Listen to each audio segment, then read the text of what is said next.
ओम साई राम। अध्याय 27। भागवत और विष्णु सहस्त्रनाम प्रदान कर अनुग्रहित करना। गीता रहस्य दादा साहेब खारपड़े।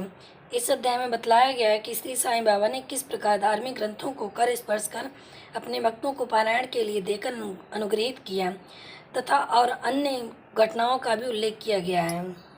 प्रारंभ। जनसाधारण का ऐसा विश्वास है कि समुद्र में स्नान कर लेने से ही समस्त तीर्थों तथा पवित्र नदियों में स्नान करने का पुण्य प्राप्त हो जाता है। ठीक इसी प्रकार सद्गुरु के चरणों का आश्रय लेने मात्र से तीनों शक्तियाँ और परब्रह्म को नमन करने का श्रेय सहज ही प्राप्त हो जाता है। श्री सच्चिदानंद साईनाथ महाराज तो भक्तों के लिए काम कल्पतरु, दया के सागर और आत्मानुभूति देने वाले हैं। हे साईं, तुम अपनी कथाओं को श्रवण में मेरी श्रद्धा जागृत कर दो। घनघोर वर्षा ऋतु में जिस प्रकार चातक पक्षी स्वाति नक्षत्र के केवल एक बूंद का पान कर प्रसन्न हो जाता है, उसी प्रकार अपनी कथाओं के सार सिंधु से प्रकटित एक जल कण का सहस्त्रांश दे दो, जिसमें पाठकों और श्रोताओं के हृदय तृप्त होकर प्रसन्नता से भरपूर हो जाएंगे। शरीर से श्वेत प्रवाहित होने लगे, आंसुओं से नेत्र परिपूर्ण हो जाएं, प्राण स्थिरता पाकर चित्त एकाग्र हो जाए और पल पल पर रोमांच हो उठे। ऐसा सात्विक भाव सभी में जागृत कर दो। पारस्परिक वैमनस्य तथा वर्ग अपवर्ग का भेदभाव नष्ट कर दो, जिससे वे तुम्हारी भक्ति में सिसकें, बिलखें और कल्पित हो उठें। यदि ये सब भाव उत्पन्न होने लगे तो इसे गुरु कृपा का लक्षण ही जाने। इन भावों को अंतःकरण में उदित देखकर गुरु अत्यंत प्रसन्न होकर तुम्हें आत्मबोध की ओर अग्रसर करेंगे। माया से मुक्त होने का एकमात्र सहज उपाय अनन्य भाव से केवल श्री साईं बाबा की शरण जाना ही है। वेद वेदांत भी माया रूपी सागर से पार नहीं उतार सकते। यह कार्य तो केवल सद्गुरु द्वारा ही संभव है। समस्त प्राणियों और भूतों में ईश्वर दर्शन करने के योग्य बनाने की क्षमता उन्हें केवल उन्हीं में है। पवित्र ग्रंथों का प्रदान। गत अध्याय में बाबा की उपदेश शैली की नवीनता ज्ञात हो चुकी है। इस अध्याय में केवल उनके एक ही उदाहरण देकर यह अध्याय समाप्त करेंगे। भक्तों को जिस ग्रंथ विशेष का पारायण करना होता था, उसे वे बाबा के कर कमलों में भेंट कर देते थे, और यदि बाबा उसे अपने कर कमलों से स्पर्श कर लौटा देते थे तो उसे स्वीकार कर लेते थे।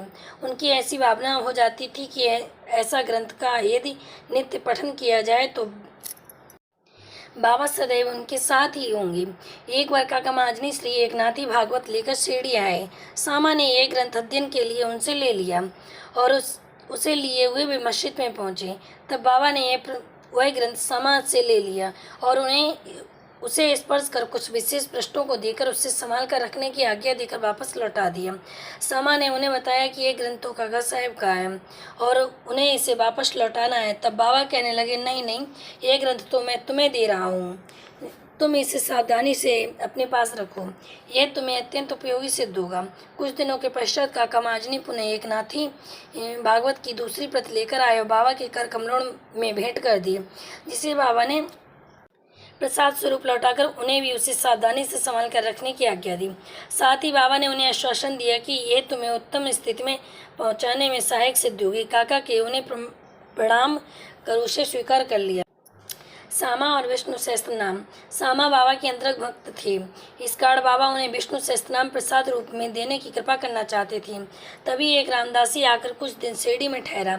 वह नित्य नियमानुसार प्रातःकाल उठता और हाथ मुँह धोने के पश्चात स्नान कर भगवा वस्त्र धारण करता तथा शरीर पर भस्म लगा कर विष्णु सहस्त्रनाम का जप किया करता था और बहुधा इन्हीं ग्रंथों को ही पढ़ा करता था। कुछ दिनों के पश्चात बाबा ने सामा को भी विष्णु सहस्त्रनाम से परिचित कराने का विचार कर रामदासी को अपने समीप बुलाकर उससे कहा कि मेरे उदर में अत्यंत पीड़ा हो रही है और जब तक मैं सोनमुखी का सेवन न करूँगा तब तक मेरा कष्ट दूर न होगा। तब रामदासी ने अपना पाठ स्थगित कर दिया और वह औषध लेने बाजार चला गया। उसी समय बाबा अपने आसन से उठे और जहाँ वह पाठ किया करता था वहाँ जाकर उन्होंने विष्णु सहस्त्रनाम की वह पुस्तक उठाई और पुनः अपने आसन पर विराजमान होकर सामा से कहने लगे, यह पुस्तक अमूल्य और मनोवांछित फल देने वाली है, इसलिए मैं तुम्हें इसे प्रदान कर रहा हूँ ताकि इसका तुम नित्य पठन करो। एक बार जब मैं बहुत रुग्ण था तो मेरे हृदय धड़कने लगा, मेरे प्राण पखेरु उड़ना ही चाहती थी कि उसी समय मैंने इस सदग्रंथ को अपने हृदय पर रख लिया। कैसा सुख पहुंचाया इसने। उस समय मुझे ऐसा भान हुआ कि मानो अल्लाह ने स्वयं ही पृथ्वी पर आकर मेरे रक्षा की। इस कार्ड ये ग्रंथ मैं तुम्हें दे रहा हूँ, इसे थोड़ी धीरे धीरे कम से कम एक श्लोक प्रतिदिन अवश्य पढ़ना, जिससे तुम्हारा भला होगा। तब सामा कहने लगे, मुझे इस ग्रंथ की आवश्यकता नहीं है, क्योंकि इसका स्वामी रामदासी अति क्रोधित व्यक्ति है, जो व्यर्थ ही आकर मुझसे लड़ने को तैयार हो जाएगा। अल्प शिक्षित होने के नाते मैं संस्कृत भाषा में लिखित इस ग्रंथ को पढ़ने में भी समर्थ हूँ। सामा की धारणा थी कि बाबा मेरे और रामदासी के बीच मनमुटाव कराना चाहते हैं, इसलिए ही उन्हें यह नाटक रचा। बाबा के विचार उनके प्रति क्या था, यह उनकी समझ में न आया। बाबा येन केन प्राकरणेन विष्णु सहस्त्रनाम उनके कंठ में उतार देना चाहते थे। वे तो अपने एक अल्प शिक्षित अंतरंग भक्त को सांसारिक दुखों से मुक्त करा देना चाहते थे। ईश्वर नाम के जप का महत्व तो सभी को विदित ही था, जो हमें पापों से बचाकर कुप्रवृत्तियों से हमारी रक्षा कर जन्म मृत्यु के बंधन से छुड़ा देता है। ये आत्मशुद्ध के लिए एक उत्तम साधन है, जिसमें न किसी सामग्री की आवश्यकता है और न ही किसी नियम के बंधन की। इससे सुगम और प्रभावकारी साधन अन्य कोई नहीं है। बाबा की इच्छा तो सामा से यह साधना करने की थी, परंतु सामा ऐसा न चाहते थे, इसलिए बाबा ने उन पर दबाव डाला। ऐसा वादा सुनने में आया है कि बहुत पहले श्री एकनाथ महाराज ने भी अपने एक पड़ोसी ब्राह्मण से विष्णु सहस्त्रनाम का जाप करने के लिए आग्रह किया था और उसकी रक्षा की। विष्णु सहस्त्रनाम का जाप चित्त शुद्ध के लिए एक श्रेष्ठ और तथा सरल मार्ग है, इसीलिए बाबा ने श्यामा को अनुरोध पूर्वक इसके जाप में प्रवृत्त किया। रामदासी बाजार से तुरंत सोनमुखी लेकर लौट आया। अन्ना चिंचड़ीकर जो वहीं उपस्थित थे, प्राय पूरे नारद मुनि ही थे। उन्होंने उक्त घटना का संपूर्ण वृत्तांत रामदासी को बता दिया। रामदासी क्रोध वेश में आकर सामा की ओर लपका और कहने लगा, यह कार्य तुम्हारा ही होगा, जो तुमने बाबा के द्वारा मुझे पीड़ा के बहाने औषध लेने भेजा। यदि तुमने मेरी पुस्तक न लौटाई तो मैं आपका सिर तोड़ दूंगा। सामा ने उसे शांतिपूर्वक समझाया, परंतु उसका कहना व्यर्थ ही हुआ। तब बाबा प्रेम पूर्वक बोले, अरे रामदास, यह क्या बात हुई, क्यों उपद्रव कर रहे हो? क्या सामा अपना बालक नहीं है? तुम उससे व्यर्थ क्यों झगड़ा करते हो? क्या तुम नम्र और मृदुल बाड़ी नहीं बोल सकते? तुम नित्य इन पवित्र ग्रंथों का पाठ किया करते हो और फिर भी तुम्हारा चित्त अशुद्ध है। जब तुम्हारी इच्छाएं ही तुम्हारे बस में नहीं है तो रामदासी कैसे? तुम्हें तो समस्त वस्तुओं में अनासक्त होना चाहिए। कैसा विचित्र बात है कि तुम्हें इस पुस्तक पर इतना अधिक मोह है। सच्चे रामदासी को तो ममता त्याग कर समदर्शी होना चाहिए। तुम तो अभी बालक सामा से केवल एक छोटी सी पुस्तक के लिए झगड़ा कर रही थी। जाओ अपने आसन पर बैठो। पैसे से पुस्तकें तो अनेक प्राप्त हो सकती हैं, परंतु मनुष्य नहीं। उत्तम विचारक बनकर विवेकशील हो। पुस्तक का मूल्य ही क्या है और उससे सामा को क्या प्रयोजन? मैंने स्वयं उठाकर वह पुस्तक उसे दी थी, यह सोचकर कि तुम्हें तो यह पुस्तक पूर्णतः कंठस्थ है, सामा को इसके पठन से कुछ लाभ पहुँचे, इसलिए मैंने उसे दे दी। बाबा की शब्द कितने मृदु और मार्मिक तथा अमृत तुल्य हैं। इनका प्रभाव रामदासी पर पड़ा। वह चुप हो गया और फिर सामा से बोला कि मैं इसके बदले में पंचरत्नी गीता की एक प्रत स्वीकार कर लूँगा। तब सामा भी प्रसन्न होकर कहने लगे, एक ही क्यों, मैं तो तुम्हें इसके बदले 10 प्रतियां देने को तैयार हूँ। इस प्रकार ये विवाद तो शांत हो गया, परंतु अब प्रश्न ये आया कि रामदासी ने पंचरत्नी गीता के लिए एक ऐसी पुस्तक जिसका उसे कभी ध्यान भी न था, इतना आग्रह क्यों किया? जो मस्जिद में हर दिन धार्मिक ग्रंथों का पाठ करता हो, वह बाबा के समक्ष इतना उत्पात करने पर क्यों उतारू हो गया?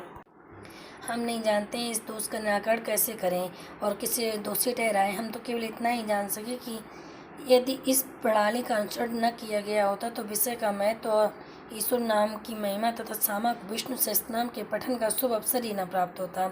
इससे ये प्रतीत होता है कि बाबा के उपदेशों की शैली और उसकी क्रिया अद्वितीय है। सामा ने धीरे धीरे इस ग्रंथ का इतना अध्ययन किया कि और उन्हें इस विषय का इतना ज्ञान हो गया कि श्रीमान बूटी साहब के दामाद प्रोफेसर जी.के. नारके M.A. को भी उसका यथार्थ में अर्थ समझाने में पूर्ण सफल हुए।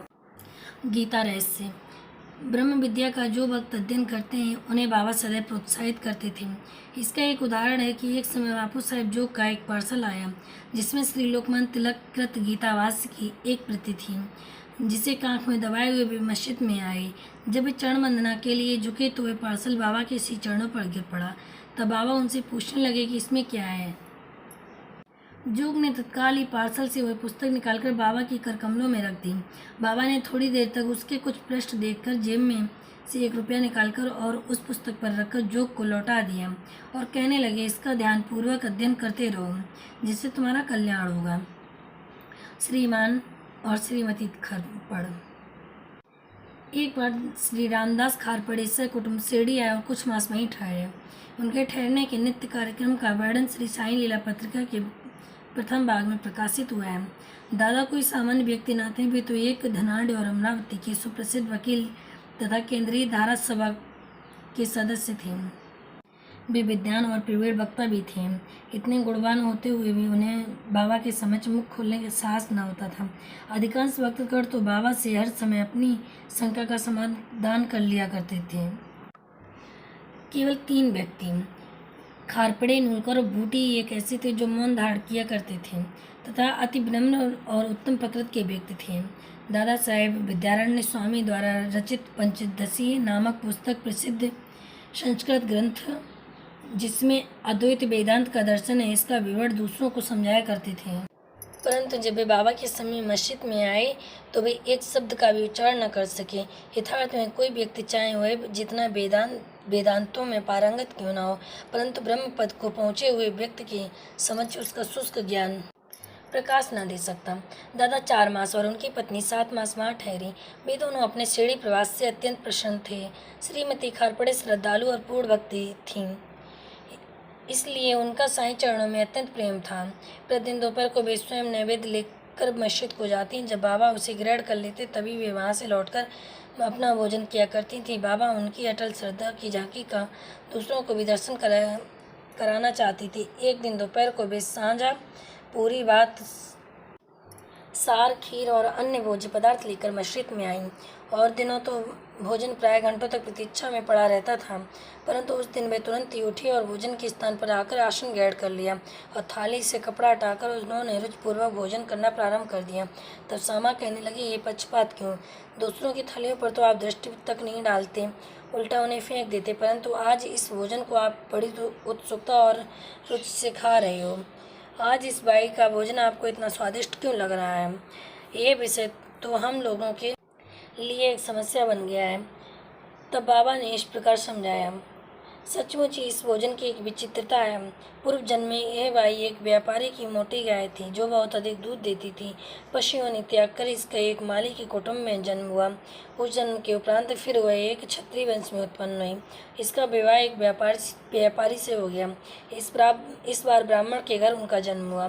दीर्घ काल के पश्चात इनसे भेंट हुई, इसलिए इनकी थाली में से प्रेम पूर्वक 4 ग्रास तो खा लेने दो।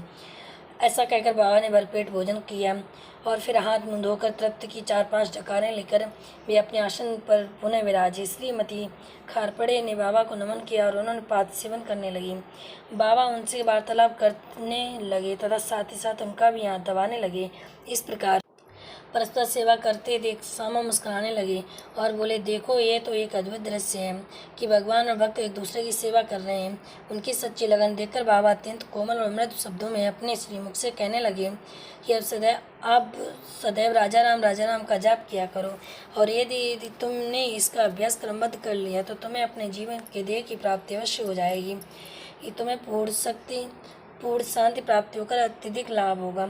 आध्यात्मिक विषयों से अपरिचित व्यक्तियों के लिए यह घटना साधारण सी प्रतीत होगी, परंतु शास्त्रीय भाषा में ये शक्तिपात के नाम से विदित है, अर्थात गुरु द्वारा शिष्य की शक्ति संचार करना।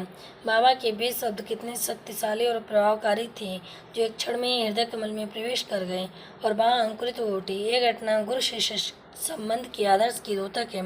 गुरु शिष्य दोनों के एक दूसरे को अभिन्न जानकर प्रेम और सेवा करनी चाहिए, क्योंकि उन दोनों को केवल कोई भेद नहीं है। वे दोनों अभिन्न और एक ही हैं जो कभी पृथक नहीं हो सकते। शिष्य गुरुदेव के चरणों पर मस्तक रख रहा है।